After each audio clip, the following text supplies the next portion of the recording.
Hi everyone, in today's video we will talk about dengue fever, a common yet dangerous disease, especially in tropical or subtropical regions. So first and foremost, what is dengue fever? Dengue fever, also called breakbone fever, is a mosquito-borne disease caused by the dengue virus. The classic dengue fever is a self-limited disease, though recovering may take weeks. However, two severe forms of this disease are dengue hemorrhagic fever and dengue shock syndrome, and both are life-threatening if not treated properly. The Center for Disease Control and Prevention, or CDC, estimates that at least 400 million cases of dengue fever occur across the globe every year. Tropical regions are heavily affected. The fatality rate of dengue hemorrhagic fever can reach 15% if not treated properly, making it one of the leading causes of childhood death in several Asian countries. What causes dengue fever? Is it the mosquito? The Aedes mosquitoes, which are characterized by black and white markings on their body and legs, are the ones to spread the virus among humans. But it is the virus, not the mosquitoes, that makes your body become sick. The dengue virus is the cause of this disease. There are 4 types of dengue virus: dengue 1, dengue 2, dengue 3, and dengue 4. Infection with a specific type will enable lifelong protection against that type, but reinfection with a different type will result in more severe disease. Signs and symptoms. For a classic dengue fever, symptoms will show after 3 to 14 days of an infective mosquito bite. They include sudden onset of very high fever. The fever will last from 2 to 7 days corresponding to peak viral load, and the temperature may be lowered on the 3rd day but rise again after 5 to 8 days. Along with fever, you will have severe headache, usually at the back of your eyes. Your muscles and joints become painful. Nausea or vomit occasionally. But be careful, if you vomit persistently many times a day, it is dengue hemorrhagic fever. Development of skin rashes after 3 to 5 days of onset. Mild bleeding, usually detected by having red foam while brushing your teeth or having dark brown poop. The certainty will be higher if you are living in or traveling to tropical areas. For the dengue hemorrhagic fever, you will have the additional signs and symptoms signifying that you are losing blood, such as easy bleeding or bruising, red to reddish purple spots or patches on the skin, cold, clammy skin, severe abdominal pain may come with black, tarry stools, persistent vomiting or vomiting blood, having nosebleeds or heavy bleeding from the gums.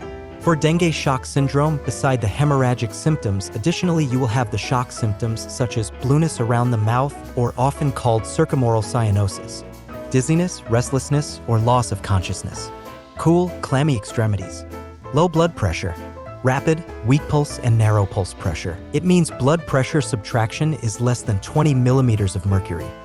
For classic dengue fever, you can stay home if you feel comfortable with it, though it is still encouraged that you should visit your doctor. However, if you have even just one sign of dengue hemorrhagic fever or dengue hemorrhagic shock, you must seek medical attention immediately because these conditions are serious and life-threatening unless detected early and treated properly. How about the treatment for dengue virus? Currently, there are no antiviral drug therapies for dengue virus. Fortunately, treatment can be done at home and doesn't always require hospitalization. For dengue fever, treatment is mainly supportive and depends on the stage of infection. As for home care, you will need to rest as much as possible. You can take acetaminophen, also known as paracetamol, to control fever and relieve pain. Be careful not to take aspirin or ibuprofen, as these can worsen bleeding problems if you have dengue. Drink plenty of fluids to stay hydrated. Drink water or drinks with added electrolytes. About the foods for dengue fever, you can eat healthily as your usual meal, but take care not to eat too much food that have red color like red dragon fruit, watermelon, beetroot soup, or food with black color like blueberries, dark chocolate, because these foods will cause confusion when identifying bleeding symptoms. Meaning, you can consume these foods just fine, but gastrointestinal bleeding signs will not be as reliable. Also, not to eat too much solid food because you will be prone to internal bleeding.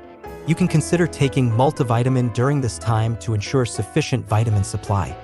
For dengue hemorrhagic fever and dengue hemorrhagic shock syndrome, it must be treated by healthcare professionals because sometimes it requires consistent monitoring and on-time intervention should anything goes wrong.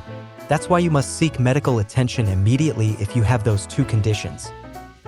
Although treating dengue fever is not very complicated, it takes time to heal and you are still vulnerable to dengue hemorrhagic fever and dengue hemorrhagic shock syndrome. So how can we prevent dengue fever in the first place?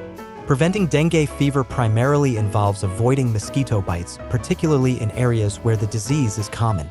This can be achieved by draining stagnant water. Because mosquitoes breed in stagnant water, so eliminating these sources can help reduce the mosquito population. If the water cannot be drained, try applying oil, salt, or insecticides to the water, or if possible, you can try petting guppyfish. Using mosquito nets can protect you from mosquito bites, especially when you are sleeping. Using insect repellents on your body to prevent mosquito bites. You can also treat camping gear or clothes with insect repellent before use. Wearing clothes that cover the whole body can protect you from mosquito bites.